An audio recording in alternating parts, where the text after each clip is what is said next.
Thank you, everybody, for coming today. So I'm going to shift gears a little bit and talk about a study looking at the impact of a particular policy on the opioid overdose crisis. So this talk particularly focuses on prescription drug monitoring programs and what are their impact on rates of death from prescription opioid overdoses and heroin overdoses.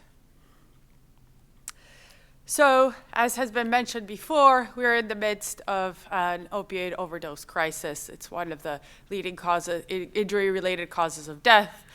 Deaths related to opioid overdoses have more than quadrupled since the year 2000, and they've manifested in three waves so far.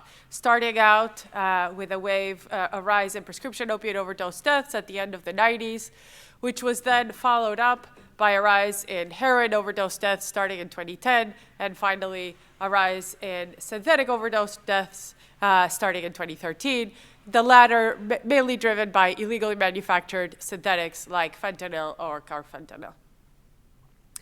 One of the leading drivers of this problem, particularly drivers of the beginning of this problem, was the proliferation of use of prescription opioids to treat non-cancer pain. We know that prescriptions for opioids, for example, for non-cancer pain, tripled after 2000. And we know that as the prescription opioid dispensations increased, so did deaths from prescription opioid overdoses. As you can see from this graph showing in the black line the number of opioid prescriptions in millions over time, and then in the blue line subsequent increases in prescription opioid overdose deaths. So one of the leading responses to this problem, particularly to the root of this problem in terms of the prescription opioid overdose problem, was the instatement of prescription drug monitoring programs. All states but one, Missouri, now have a PDMP, a prescription drug monitoring program, and they've invested millions of dollars in these. So what are PDMPs? PDMPs are the state-level databases that collect information on prescribing when controlled substances, such as prescription opioids, like oxycodone or hydrocodone, are dispensed. This data is transmitted to a central storehouse where people who are authorized to access the PDMP, and so the authorized users vary across states, but they can include prescribers, dispensers like pharmacists, and law enforcement. They can access that data, and they can use it to track and to change prescribing patterns. There are several pathways through which PDMPs are hypothesized to potentially improve or affect opioid overdoses. Two of those are first by reducing inappropriate prescribing. That is, especially, for example, a patient goes to the doctor, and the doctor with the PDMP in effect can actually check the PDMP and look at the patient's prescribing history before deciding whether to prescribe the patient an opioid. Also, the idea is that these PDMPs can be used to identify users who are showing a pattern of potential abuse of opioids. And in that way, they can actually use the PDMP to identify users who are in need of treatment. And ideally speaking, they would then refer those patients to treatment for opioid use disorder.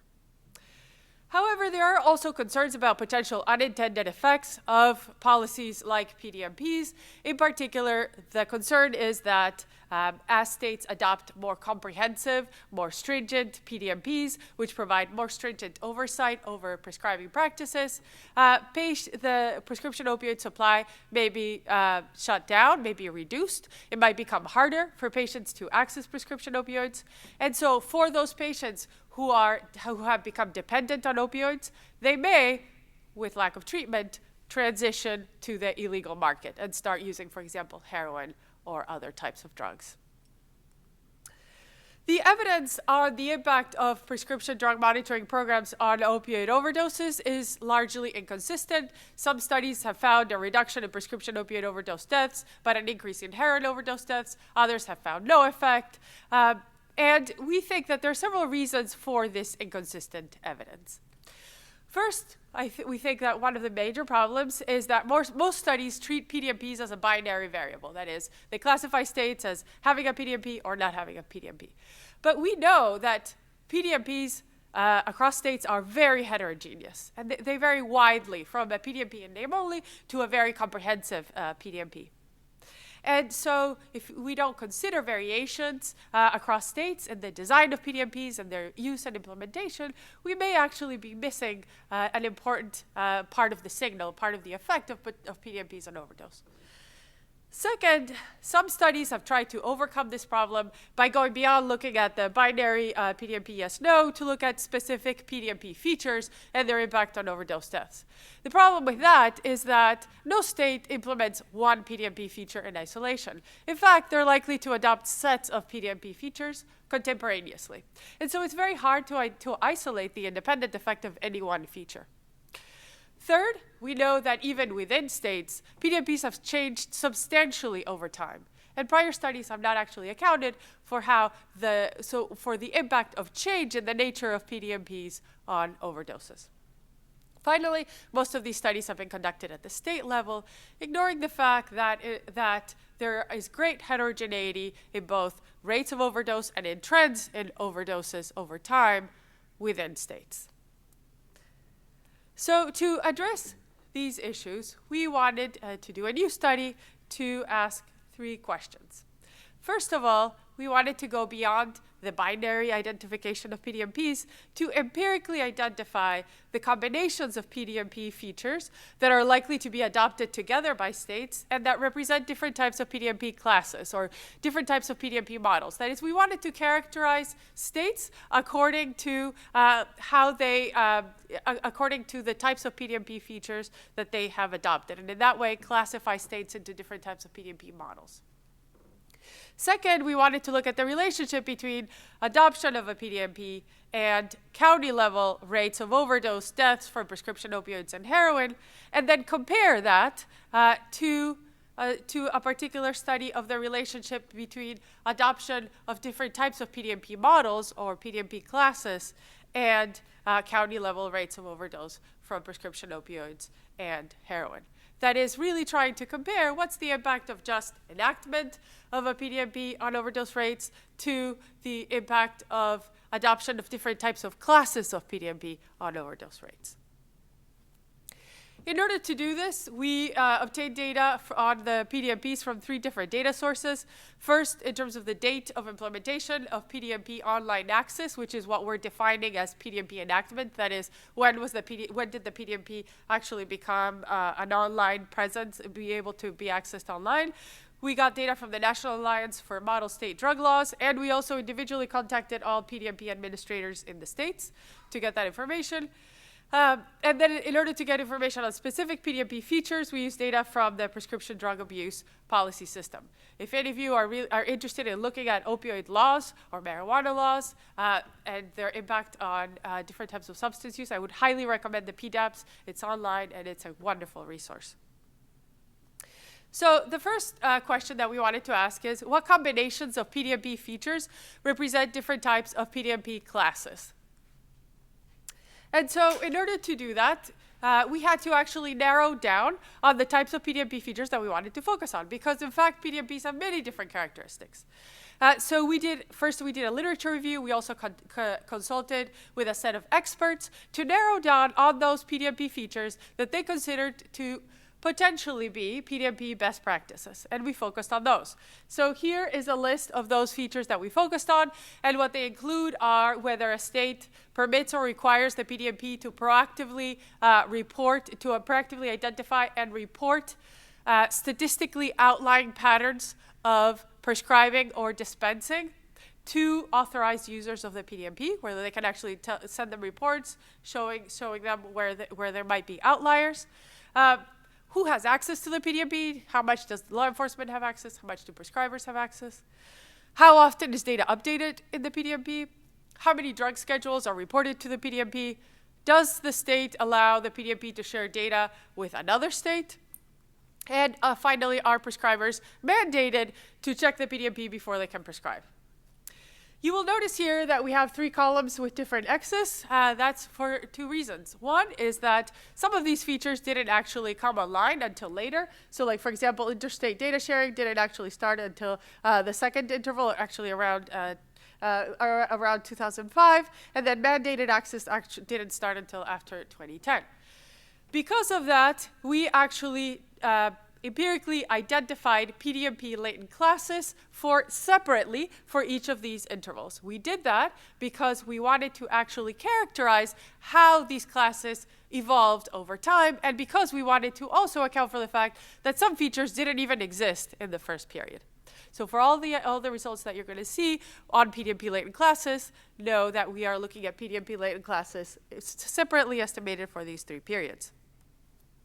In order to empirically identify these sets of PDMP latent classes, or empirically group states according to similar PDMP characteristics, we used latent transition analysis models so that we could actually not only classify states by sets of PDMP features, but we could actually also measure how states have transitioned across classes over time, because we were interested in looking at how change in PDMP classes affected change in overdose rates. And I can get more into the statistics of this later if you want with questions. I will say that Stephanie Lanza is the main reason why we learned about LTA, and it's all thanks to the course she gave on latent transition models and latent class analysis at Penn State. So it has had broad consequences. Yeah. So with the latent transition analysis, we identified 3 latent classes. And again, I can go into the details of how we did this later if you're interested. The 3 latent classes we classified as the no-weak class, the reactive class, and the proactive class. The no-weak class in the first 2 periods essentially meant states that had no operational PDMP. In the last period, it represented a fairly basic PDMP. The reactive class in the first 2 periods, it was essentially a moderate PDMP. It had no requirements to proactively report outlying dispensing and prescribing patterns.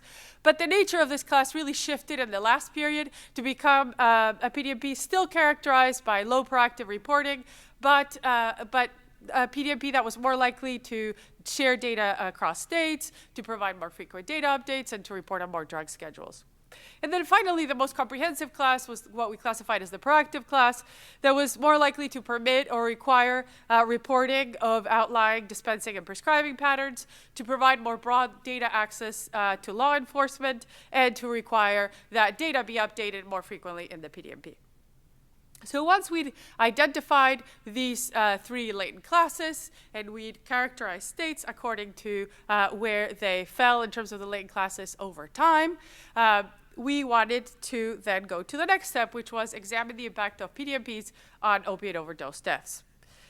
In order to do this, to do the second phase of our study, we used data from the National Vital Statistics System, the restricted data. These are the codes that we used. We classified deaths by the county of occurrence, so these are county-level counts of death, and we looked at prescription opioids and heroin. One thing to note here that will become relevant a little bit later on is that prescription opioids, we're defining them as natural semi-synthetic opioids like hydrocodone or oxycodone, methadone, and synthetic opioids other than methadone. These are the covariates that we considered. So we considered a set of county-level demographic characteristics as well as state-level policies that may have confounded the relationship between PDMPs and overdose deaths.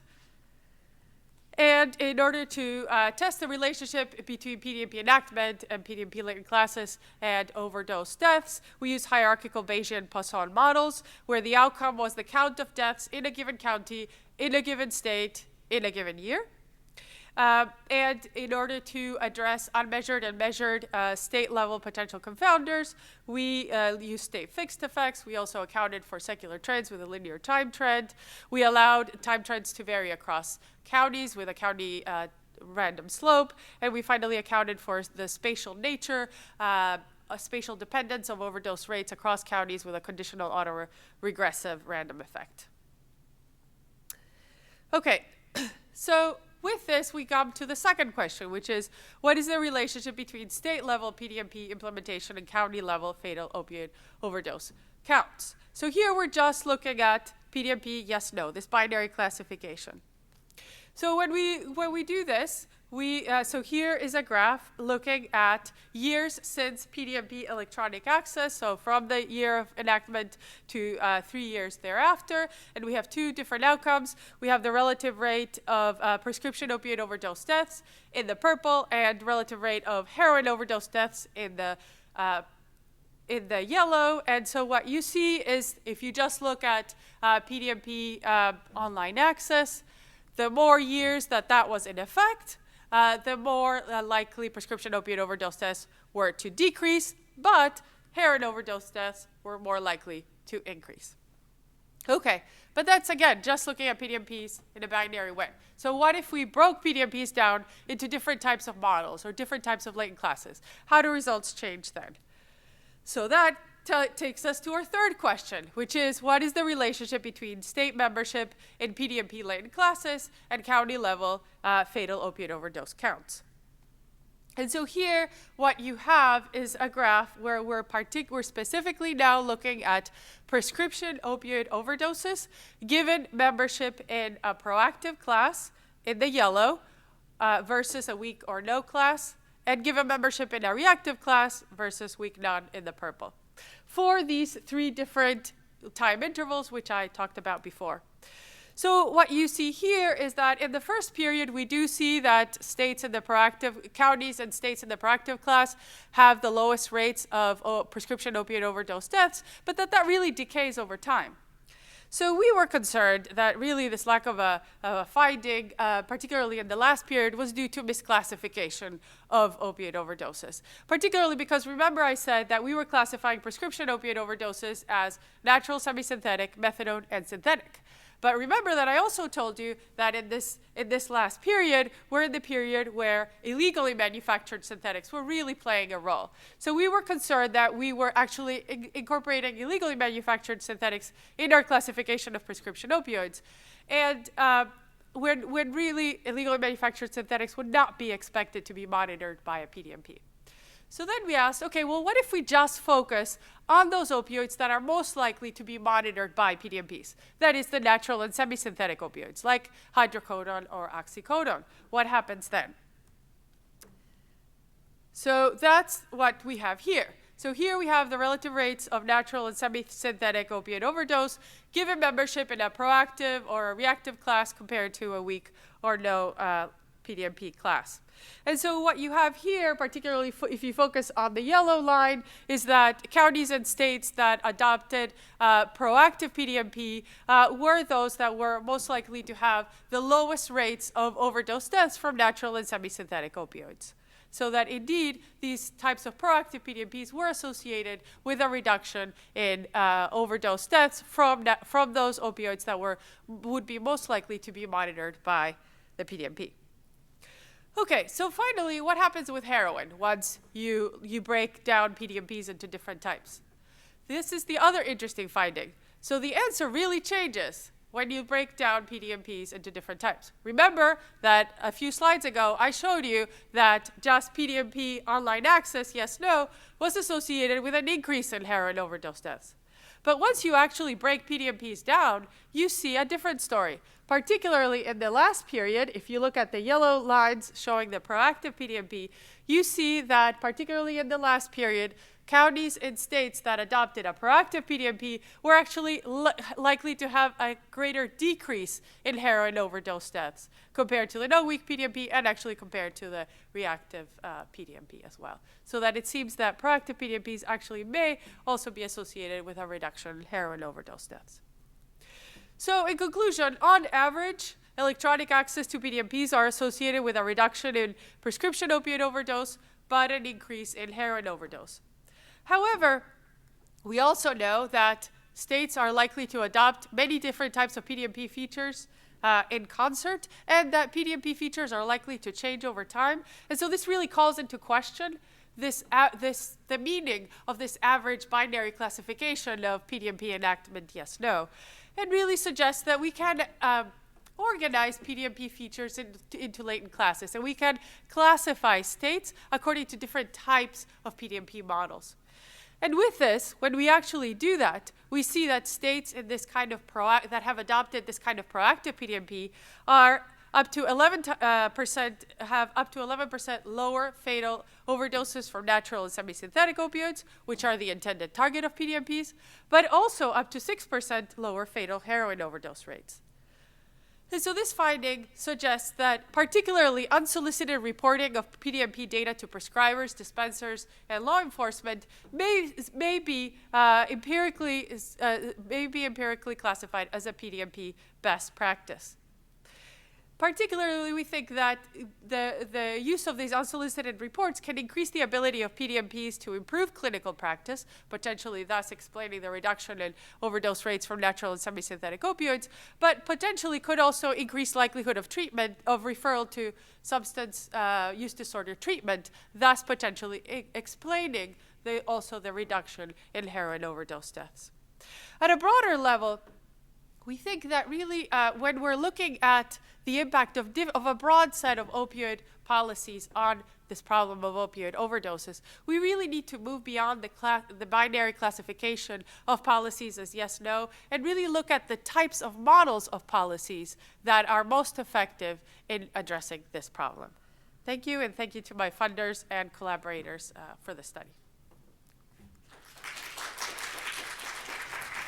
Sure, yeah, so what we started out by doing separate, so we looked at PDMP features from 1999 to 2016. So we started out by doing separate latent class analyses for each of those years.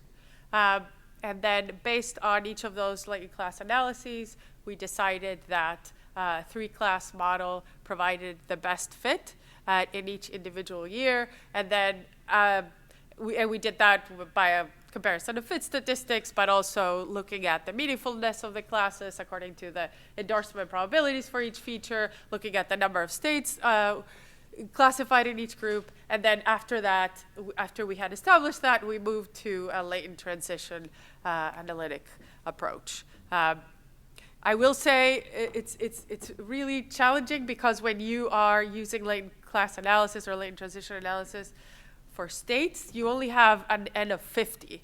And so that really limits the number of features that you can look at and the number of years that you can look at if you're doing a latent transition analysis. So that really forces you, I guess, to be very thoughtful about the features you're looking at. But it is also a challenge. And I would love if you have any feedback on that and other ways to look at this. You're very welcome. Yeah, that's a good question. There have been so many iterations of this that at this point. So one of the features that we thought could matter and that was part of the initial list was who runs the PDMP, whether it's law enforcement, public health, et cetera. And we thought that would really matter, but it did not seem to matter so much. And so through an iterative process, we eliminated it. So that was surprising. Also mandatory registration. We started out thinking mandatory registration. So that is our user, like for example, our prescribers mandated to register with a PDMP. We thought that would matter, but it ended up that mandatory use of PDMP matters more than registration, which I guess if in hindsight it makes sense because you can register, that doesn't mean you're going to actually use it. So those were two features that stand out, yeah. Yeah, right. So the reason why I concluded that is because so if you compare the different classes, that's one of the features that's the most salient, distinctive feature of the proactive class. The fact that it consistently states that that had a higher probability of being classified under the proactive class also had the highest probability of requiring or permitting proactive reporting. In fact, they were more likely to endorse that feature than any other feature. So for example, the reactive class at the end of the period, they were also more likely to do more frequent data updates, report on more drug schedules. So it really seemed to be more the proactive reporting and to a lesser extent also access of data for law enforcement. That seemed to be the two distinguishing features. So because of that, we concluded that that might be driving the difference. And we did comparisons of the proactive class to the no weak, which is what I show here, but we also did comparisons to the reactive class, and we found the same.